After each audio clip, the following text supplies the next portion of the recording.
pas punir, ça veut pas dire laisser tout faire. Ça, souvent, on me l'a dit. On m'a dit, oui, mais si on punit plus, qu'est-ce qu'on fait ? Eh bien, on met un cadre. On met un cadre qui va sécuriser et responsabiliser l'enfant.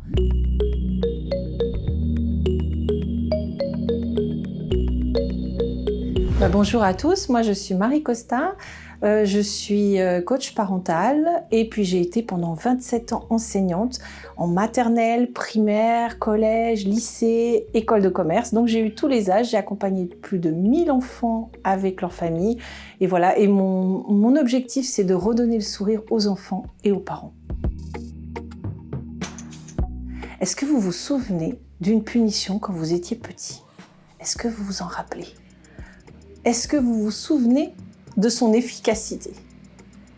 En général, quand on est petit, on se rappelle de certaines choses. J'étais très en colère, c'était pas juste, j'ai pleuré, j'avais honte, j'avais peur.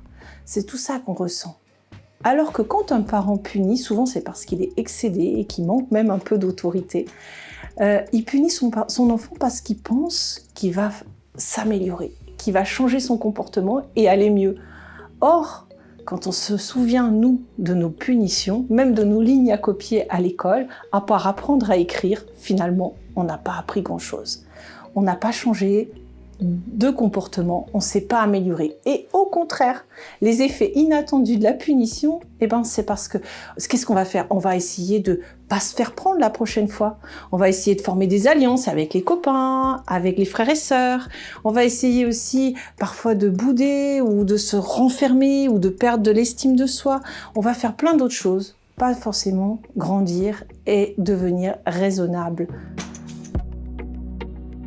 Alors, il y en a beaucoup. La première chose que je dis aux parents, est-ce que vous avez réfléchi à vos valeurs ? Chaque famille est différente, chaque parent est différent dans les familles. Prenez le temps de réfléchir à ce que vous voulez transmettre à votre enfant. C'est pas « ne touche pas à ça, assieds-toi correctement ». Quand il aura 18 ans, ça sera passé. Vous n'avez que 18 étés avec vos enfants. C'est court. Donc réfléchissez à ce que vous voulez vraiment transmettre. Est-ce que c'est l'amour ? Est-ce que c'est le travail ? Est-ce que c'est le sens de l'amitié ? Est-ce que c'est éviter les jalousies ?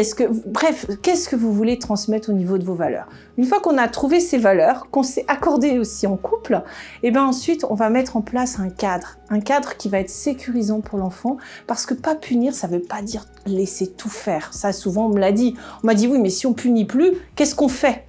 On met un cadre. On met un cadre qui va sécuriser et responsabiliser l'enfant. À l'intérieur d'un cadre, on est libre. On est libre. On voit bien, nous, quand on est sur la route, on a un code de la route. Et quand on a un code de la route, on n'a pas d'accident. C'est la même chose à la maison. On met un cadre, on met des limites, on met aussi des règles de vie. Alors, arrêtez la succession de règles de vie affichées sur le frigo que personne ne fait. Ça va pas du tout. Vous allez mettre une mission pour toute la famille. Si vous voulez arrêter de crier, tout le monde fait l'effort d'arrêter de crier pendant une semaine et on dit qu'on chuchote, par exemple, pendant la semaine. Mais les parents sont impliqués. Quand on montre l'exemple, c'est vraiment une des premières choses. On parle de neurones miroirs. Donc vraiment, l'exemple, c'est le premier moyen d'éduquer l'enfant. Ensuite, une fois qu'on a fait tout ça, il va falloir essayer de faire de l'enfant un partenaire. Essayer de le responsabiliser, essayer de trouver ensemble des solutions. Quand un comportement ne va pas bien, on réfléchit calmement, pas quand on est en colère. Quand on est en colère, le cerveau de l'enfant ne peut pas réfléchir. Il est trop envahi d'émotions. Donc on ne peut pas dire « va dans ta chambre, va réfléchir », c'est pas possible.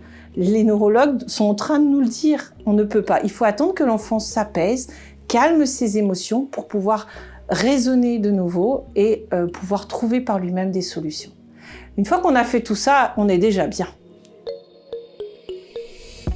Alors ça, c'est vraiment toute la question des parents, parce que souvent les parents, ils ont beaucoup de questions, ils n'ont pas beaucoup de réponses. C'est pour ça que j'essaie de les aider, de les accompagner, de trouver l'éducation déjà qui nous ressemble, de rester un parent authentique. Ça sert à rien de copier le parent d'à côté, restez qui vous êtes, restez comme vous êtes, voilà. Et une fois qu'on a fait ça, qu'on a fait le chemin sur soi, on est déjà beaucoup plus sûr de soi.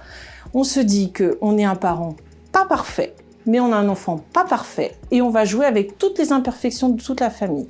Une fois qu'on a relativisé, qu'on a lâché prise, est-ce que c'est important de manger à 19h30 ou à 19h32? Est-ce que c'est important d'avoir 400 grammes dans son assiette ou 200 grammes dans son assiette? Il va falloir vraiment composer avec les uns, les autres, et puis rapprochez-vous des enfants. Déconnectez-vous un peu de vos préoccupations, de vos réseaux sociaux, des écrans et connectez-vous avec cet enfant. Prenez 5 minutes au moins par jour. Parfois, je demande aux parents de prendre 5 minutes et ça paraît compliqué à mettre en place. Non, 5 minutes, c'est vraiment important. Vous allez retrouver plein de belles choses, déjà du dialogue, et puis un peu de câlin, un peu d'amour, un peu d'affection, un peu de joie. Et vraiment, quand on a tout ça dans la famille, c'est le cocktail du bonheur. 100 idées pour éviter les punitions. Un livre qui redonne le sourire aux enfants, aux parents et aux adolescents. Il s'adresse aux enfants à partir de 2 ans jusqu'aux 17-18 ans de l'enfant. Vous allez retrouver ici plein de recettes pour vous aider quand votre enfant n'obéit pas, n'écoute pas, vous répond, se chamaille avec ses frères et sœurs, est trop connecté sur les écrans, ne fait pas ses devoirs, range pas sa chambre. Bref, toutes les problématiques des parents, vous allez les retrouver au sein de ce livre, mais c'est surtout avec des solutions. Des solutions que vous allez pouvoir adapter à votre vie de famille pour être un parent plus confiant et plus sûr de vous au quotidien. Et n'oubliez pas de dire tous les jours « je t'aime » à vos enfants.